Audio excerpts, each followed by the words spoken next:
Hi everyone, welcome back to our channel. और आज की वीडियो में मैं आपको सिखाने वाला हूं कि हम अपने MySQL का खुद का डेटाबेस किस तरीके से क्रिएट कर सकते हैं। तो मैं आपको दोनों तरीके से बताने वाला हूं, जिसके अंदर हम यहां पर phpMyAdmin का भी यूज करेंगे और कमांड प्रॉम्प्ट से भी यहां पर डेटाबेस को क्रिएट करेंगे। तो चलते गाइस, स्टार्ट करते हो, सीखते हैं यहां पर किस तरीके से क्रिएट होगा। तो सबसे पहले आपको गूगल पे आना और यहाँ पर आपको टाइप करना है XAMPP। और XAMPP की वेबसाइट पे जैसे ही आप आओगे, आपको यहाँ पर दिखेगा एक डाउनलोड।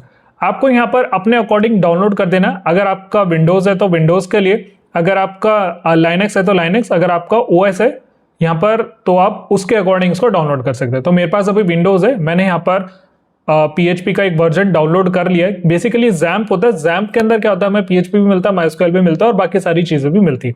तो आप यहाँ पर इसी को करोगे डाउनलोड, क्योंकि इसके अंदर सारा पैकेज मिलता है। तो इसको हम डाउनलोड कर लेंगे और डाउनलोड करने के बाद आपको सिर्फ नेक्स्ट नेक्स्ट नेक्स्ट करना है और आपका ये इंस्टॉल हो जाएगा।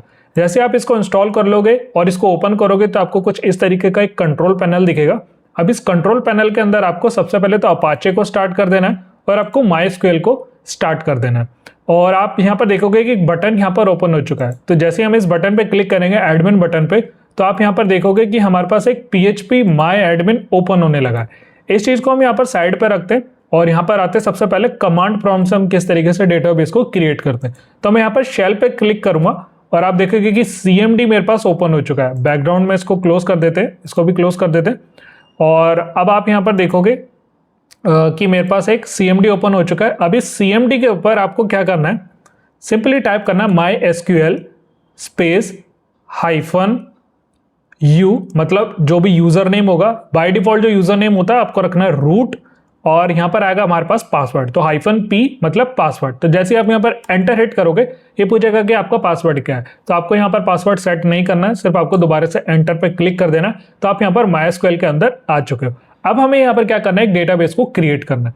तो मैं यहां पर एक क्वेरी लिखूंगा SQL की, क्रिएट डेटाबेस, और इस डेटाबेस का नाम तो मैं यहां पर लिख देता हूं वेबसाइट नाम से मैंने एक डेटाबेस बनाया, और मैं यहाँ पर करूंगा सेमीकोलन से क्लोज इसको। जैसे यहाँ पर एंटर हिट करूंगा, ये बता रहा है क्वेरी ओके हो चुकी है और एक रो हमारे पास इफेक्टेड हो चुकी है। अब इस डेटाबेस को मुझे यहाँ पर चेक करना है। तो हम यहाँ पर सारे डेटाबेस को फेच करने के लिए कमांड चलाएंगे शो डेटाबेसेस। जैसे यहाँ पर सेमीकोलन से हिट करूंगा तो आप देखोगे कि हमारे पास सारे डेटाबेस आ चुके हैं। तो ये क्या है कि PHP XAMPP ऑलरेडी यहाँ पर कुछ डेटाबेस देता है, कुछ डेटाबेस यहाँ पर ऑलरेडी क्रिएट किए हुए मैंने।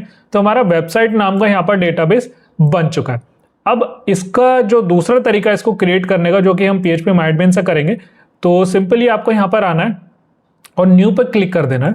तो जैसे आप यहाँ पर न्यू पर क्लिक करोगे, ये पूछेगा कि आप अपने डेटाबेस का नाम क्या रखना चाहते हो। तो मैं यहाँ पर कर देता हूँ डेमो वेबसाइट। पहले मैंने वेबसाइट नाम से बनाया था तो बताएगा कि आपने ऑलरेडी क्रिएट करा हुआ है, इसलिए मैंने डेमो वेबसाइट रख लिया और आपको सिंपली यहाँ पर क्लिक कर देना है। तो आप देखोगे कितना आसान था यहाँ पर phpMyAdmin से कि हम अपने डेटाबेस को MySQL में किस तरीके से क्रिएट कर सकते हैं। बट आपको यहाँ पर टर्मिनल कमांड से बनाना है तो आप यहाँ पर उसकी SQL क्वेरी को चलाकर भी डेटाबेस को बना सकते हैं। अगर ऐसी और वीडियोस आपको चाहिए तो कमेंट सेक्शन के अंदर टाइप कर देना, और इस वीडियो में आपको कुछ भी डाउट रह गया तो मुझसे कमेंट सेक्शन के अंदर जरूर पूछना।